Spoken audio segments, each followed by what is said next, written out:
दोस्तों अगर बात की जाए राजस्थान में कुछ ही टाइम बाद जो सरपंचों का कार्यकाल है वो समाप्त होने वाला है। हम आपको लगातार पंचायती चुनाव कवरेज को दिखा रहे हैं।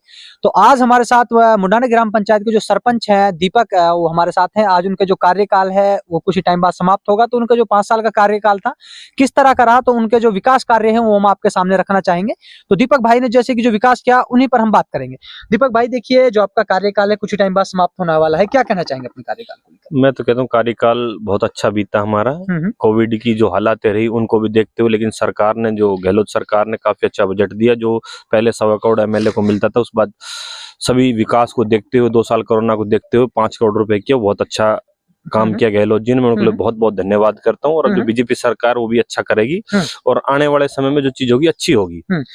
जी देखिए दीपक भाई, अगर ग्राम पंचायत लेवल पर जैसे कि आपका जो कार्यकाल रहा, चाहे रोड व्यवस्था को लेकर बात की जाए, तो क्या कहना चाहेंगे आपके कार्यकाल में? अपना मुद्दा था शिक्षा और जल और बिजली। 3 लोगों को लेकर अपना मुद्दा रहा। तीनों लोगों में अपना 99% हम पॉजिटिव रहे। लगभग अपना 5 गांव आते हैं ग्राम पंचायत में, भोजास, जलालपुर, मुंडाना, शंकरपुर, माजरा, पिपली। सब में अपने सीवर लाइन का लगभग काम कंप्लीट है। रही अपने जल जीवन की मिशन की बात, 4 गांव में जल जीवन मिशन कंप्लीट है। जलालपुर में अभी टेंडर हो चुका है। सड़कों की बात करें तो सीवर लाइन की वजह से कुछ सड़कें अभी बची हुई, लगभग अपने सड़कें सारी कंप्लीट कर दी। दूसरी बात, एक दूसरे पंचायत को जोड़ने के पीडब्ल्यूडी से जो भी काम होने थे, लगभग सारी ग्राम पंचायत दूसरे गांव से जुड़ी हुई है। शिक्षा क्षेत्र में बात करें तो शिक्षा क्षेत्र में मेरी पंचायत में 4 स्कूल है जो 12th तक है। पहले एक स्कूल था 12th तक, अब 4 स्कूल 12th तक, इंग्लिश मीडियम स्कूल है।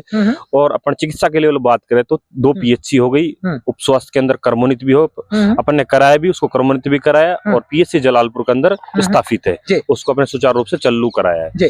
देखिए अगर मैं बात करूं दीपक भाई, आपका जो फर्स्ट टाइम जो पहले नंबर पर आपने मुद्दा रखा वो रखा आपने शिक्षा को लेकर, प्राइवेटी शिक्षा को दी।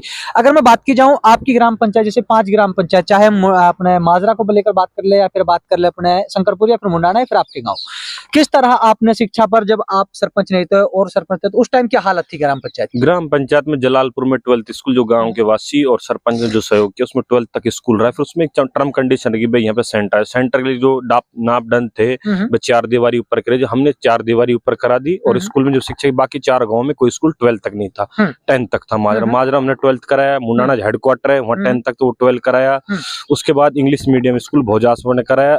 उसके बाद 8वीं ग्राउंड है, खेल मैदान, शिक्षक साथ खेल भी जरूरी, तो उसके लिए 8वीं खेल ग्राउंड हमने 4 दीवारी कराई। और जो बिजली की बात करते तो हमारी पंचायत में फीडर नहीं, काफी लंबी लाइन पड़ती है, 4-5 किलोमीटर हिंगवाड़ा से जलालपुर पड़ती है। तो जलालपुर के अंदर हमने जो फीडर है वो सैंक्शन करा दिया है। बाकी उसका वर्क ऑर्डर बहुत जल्दी आप लोगों के सामने आ जाएगा। देखिए दीपक भाई, अगर आप बात कर रहे हैं आपकी जो ग्राम पंचायत है एग्रीकल्चर, खेती से जुड़ी हुई ग्राम पंचायत, सभी लोग खेती पर आधारित हैं।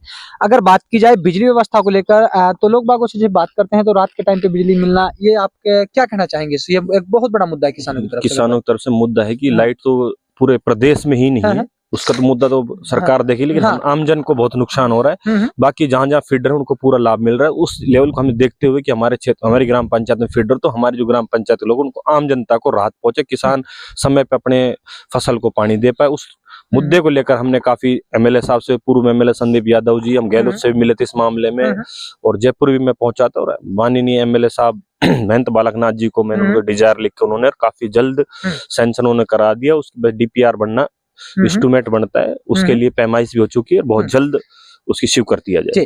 दीपक भाई अगर बात करते हैं ग्राम पंचायत लेवल पर, जैसे कि नरेगा रोजगार, जैसे कि बात करते हैं नरेगा में कितने आपके जो कार्य नरेगा से, चाहे बात की जाए कितना विकास नरेगा से अपन ने काम काफी किए हैं। भोजा से जलालपुर जो काम है आज पीडब्ल्यूडी बन गया, जोड़ हुए, एक दूसरे जो गांव से जोड़ने कनेक्टिविटी जो अपने पूरी की। और नरेगा में जो कोरोना काल के अंदर जो नरेगा नहीं चलता, पूरे राजस्थान में सबसे पहले नरेगा, आप भास्कर की कभी कटिंग उठा के देखना, सबसे पहले नरेगा का पूरे राजस्थान में सबसे पहले काम ग्राम पंचायत मुंडाना में स्टार्ट हुआ। जी देखिए, अगर बात करते हैं दीपक भाई, अगर ग्राम पंचायत लेवल पर लोग बागों को जो पीएम आवास के पात्र थे, आपके कार्यकाल में कितने लोगों को पीएम आवास आपने मुहैया कराए, जो पात्र थे? पात्र लोगों को हमने 7 लोगों को पीएम आवास कराया है। बाकी मेरी ग्राम पंचायत में लगभग सब लोग जमीन जायदाद से जुड़े हुए लोग हैं, पर जो वाकई में जरूरत थी 6-7 लोगों को हमने वो चीजें करा के दी पीएम आवास। देखिए अगर बात करते हैं तो जैसे कि आपने 7 लोगों की बात की, तो कितने लोगों के पीएम आवास जो हाल के टाइम पर बन चुके हैं? अगर बात करें तो 6 लोग बन चुके हैं। अच्छा, मतलब एक की क्या वजह रही समझ जो नहीं बन पाएगा? बात करें डॉक्यूमेंट्स में थोड़ा करेक्शन था, आईडी में थोड़ा सा करेक्शन होने के बाद उनका बन जाएगा।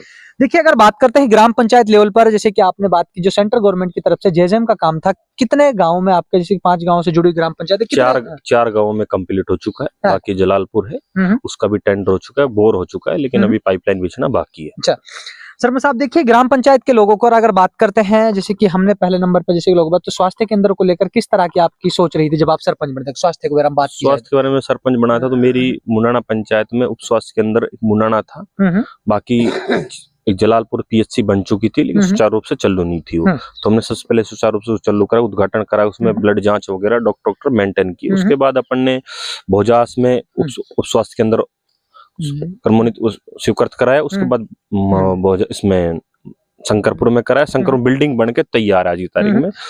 बाकी अगर स्टाफ को लेकर बात की जाए तो क्या कहना चाहेंगे? स्टाफ हमारे चारों पांचों गांव में प्रॉपर बैठा है। बिल्डिंग नहीं होने के बावजूद भी भोजास में आज भी स्टाफ बैठा है। देखिए दीपक भाई, जब लोगों से बात करते हैं तो कुछ लोग कहते हैं कि सरपंच साहब अपने पर्सनली लोगों का काम करें। चाहे आपकी गांव की बात करें तो जैसे कि आप बिवरानी साइड से जब आते हैं तो गांव में एंट्री करते हैं, सरपंच साहब वहाँ पे जल भराव की समस्या है। इस समस्या को किस तरह देखते हैं जब लोगों से बात की कि भाई सरपंच तो पर्सनली काम कराते हैं? भाई साहब, अपने को 5 साल होने जाए, 17 जनवरी को अपना कार्यकाल पूरा, और हालांकि हमने किसी को नेगेटिव मानसा नहीं देखा। जो लोग ने वोट दी उनका भी भला, जिसने दी उसका भी भला। पर हालांकि हमने कोई पर्सनल किसी का पर्सनल कोई काम नहीं करा। निजी जो काम हो पर्सनल सरपंच किसी का तक इंटरलॉकिंग पर वो काम नहीं, हमने सबको साथ लेके सबका विकास कराया। रही बात जो आप उधर से एंट्री करते हो तो उसमें उन खुद लोगों की कमियां हैं। वहाँ सीवर लाइन बरकरार, पहले जो कार्यकाल में सीवर लाइन बिछी हुई थी, उन्होंने किस लेवल से उन्होंने बिछे उस चीज को मैं कह नहीं सकता। और बाकी जो चीजें थी उसमें पानी भराव है एक्चुअल में। बाकी लोग कह रहे हैं कि भाई मुद्दे के टीका काटने वाली आप बात कर रहे हो, वो चीजें मानसिकता पर अपनी। और रही बात उसको पानी निकासी के लिए, उस पानी निकासी के लिए मैंने अभी एमएलए साहब से बात की थी कि आसपास ठेकेदारों के पास किसी के पास सीवर लाइन साफ करने की मशीन नहीं है। उन्होंने अरेंज नगर परिषद से कराई। उस टाइम मशीन भी आई थी, आज से कम से 5-7 रोज पहले। उस टाइम मैं खुद उसमें चैम्बर में अंदर गया था, मैंने सफाई करने की कोशिश, लेकिन जब लोग जेब में हाथ डाल खड़े रहे थे, अकेला मैं लगा हो, तो लेबर वहां मिली नहीं उस टाइम। तो फिर उस टाइम प्रॉपर साफ तरीके नहीं हो पाई। बाकी अभी मेरी एमएलए साहब से परसों ही बात हुई थी, तो उन्होंने कहा कि 2 रोज में बड़ी मशीन दिल्ली से अरेंज करा रहे हैं और आएगी और साफ हो जाएगी। तो उन लोगों की नेगेटिव मानसिकता है। मैं तो कहता हूँ मेरे सामने बात करो। जब सरपंच और एमएलए जो भी क्षेत्रीय जनसेवा है, गांव के लंबड़दार है, पंच, जो भी गांव का अच्छे बारे में सोचते, कोई किसी के बुरा नहीं सोचता, लेकिन जो सफाई हम खुद कर पाएंगे, सरपंच रोड बना दे, वो मेंटेन करने का काम जनता का है। देखिए अगर बात करें, लोग आरोप प्रत्यारोप लगाते हैं, इस किस तरह देखते हैं सवाल? मैं कह रहा हूँ भाई साहब, मैं तो राजनीति जनता का काम है। हर आदमी की सोच एक जैसी नहीं हो सकती। हर आदमी की कहने का करने का तरीका सबका अलग अलग है। मैं तो धरातल पे जो चीजें हुई उनको आप सामने और आमने सामने डिबेट करें, काम के मामले में। और आप कह रहे हो भेदभाव के मामले में, तो मैं कह रहा हूँ पिछले कार्यकाल की भेदभाव की बात रख लो और आज से 70 साल पहले के काम की बात रख लो। मेरे टाइम में 2 साल कोविड रहा था। मैं पूरी 5 साल का कार्यकाल पूर्व सरपंच की बात करना चाहता हूँ, और 17 साल में जिन्होंने सरपंचों ने कार्य किया उनकी बात कर रहा हूँ।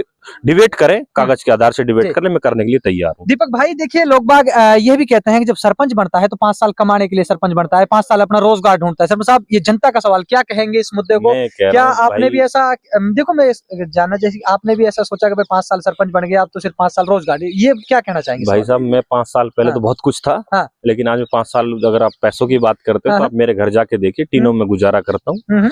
लेकिन ऐसी कोई मानसिकता नहीं। जो लोग ने अगर जनता के हित के लिए काम किया, सरपंच पैसा कमाना नहीं है, और जिसने पैसा कमाया वो जनता से चोरी की है। तो अपन ने चोरी नहीं की। जनता का पैसा अगर किसने चोरी किया तो पैसा बड़ा बन जाएगा। लेकिन आप अपनी बात करते हैं, आपने कोई चोरी नहीं की। आज हम पहले से भी नीचे गए हैं अगर पैसों की बात करते हैं। अगर दीपक भाई आपकी जो सोच थी तो सिर्फ एक जनता की सेवा करना, अगर मैं बात करूं, जो सरपंच बनाया, मेरे दादाजी पूर्व में सरपंच थे, उन्होंने गरीबों के हित की लड़ाई लड़ी और हमेशा गरीब हित में काम किया। उसी मानसिकता से हमने आगे काम किया। गरीब हित के लिए अपन खड़े रहे, अपनी जेब से खर्चा करना पड़ा, कभी कोई ऐसा कोई मामला नहीं देखा, किसी गरीब आदमी को परेशान करने की कोई मानसिकता नहीं रही। और रही भेदभाव की, मेरे ब्लड में ही नहीं है भेदभाव करना, तो ना मेरे परिवार के में था और ना मेरे में। और आने वाली पीढ़ी भी हमारी बहुत पॉजिटिव वे में जाएगी। दीपक भाई देखिए, ग्राम पंचायत वासियों ने आपको सरपंच बनाया, किस तरह का धन्यवाद देना चाहेंगे? उन लोगों ने आप पर भरोसा जताया, आपको एक बार सरपंच बनने का मौका दिया, क्या कहेंगे? मैं तो पूरी ग्राम पंचायत की त्योली जनता को बहुत बहुत धन्यवाद करता हूँ, जिन्होंने मुझे काबिल समझा और अपन ने सेवा करने को इतना अच्छा मौका दिया। निस्वार्थ भावना से मौका जनता की सेवा भी की। लेकिन जो भी है असमझ तो आप कह रहे हो, तो उनकी मैं भावना कुछ नहीं कर रहा। पर बाकी जो लोग कह रहे हैं तो मेरे सामने सामने डिबेट करे, उस चीज का मैं संतुष्ट जवाब कागज के आधार से दूंगा। मौके की कोई कुछ भी कह सकता है। बिल्कुल। कोई मेरे को गाली देता है, मैं किसी को पीछे दूं, कुछ चीज अलग है। लेकिन जो कागज के आधार पर मेरे से देना चाहता है, डिबेट करना चाहता है, तो मैं करने के लिए तैयार हूँ। बाकी लोग कहने दे, जनता कहने की है, और आप कितना ही कर लो। माननीय नरेंद्र मोदी को गाली मिलती है, इंदिरा गांधी जी को, विपक्ष का काम है सिर्फ एक दूसरे पर आरोप लगाना। बाकी मेरी इसको मानसिकता नहीं कि मैंने कहा सभी को साथ लेकर हमने काम किया और हाँ। आगे भी हम हाँ। जनता के हित के लिए ग्राम पंचायत के लिए हाँ, सदैव दोबारा तत्पर सरपंच रहेंगे। देखिए दीपक भाई, अपना जो त्योहार है मकर संक्रांति का गणतंत्र दिवस है, अपने लोग बागों को किस तरह की शुभकामनाएं देंगे अपने मैं सभी हाँ। को मकर संक्रांति और गणतंत्र दिवस की हार्दिक शुभकामनाएं देता हूँ। घर में खुशहाली और सुख शांति से रहे। और सबसे ज्यादा निवेदन है कि ठंड बहुत पड़ रही है, अपने बच्चों को और खुद भी सेफ रहे। जो भी मेरी ग्राम पंचायत में जिन लोगों को ठंड की समस्या है, किसी के पास तन ढकने के लिए कपड़ा नहीं है, तो मुझसे संपर्क करें, मैं उनकी हर हाल में मदद करूंगा। तो आप लोगों ने देखा हमारे साथ, अगर बात की जाए, दीपक सरपंच जुड़े थे, जैसे कि ग्राम पंचायत लेवल पर, जैसे कि इनका चाहे हमने बात की रोड व्यवस्था को लेकर बात की गई हो, बात की गई स्वास्थ्य को लेकर, बात की गई शिक्षा को, दीपक भाई ने जो मेन मुद्दा रखा वो बात पहले नंबर पर शिक्षा को लेकर रखा। तो आप लोग मेरे साथ लगातार देख रहे हैं पंचायती चुनाव कवरेज राजस्थान।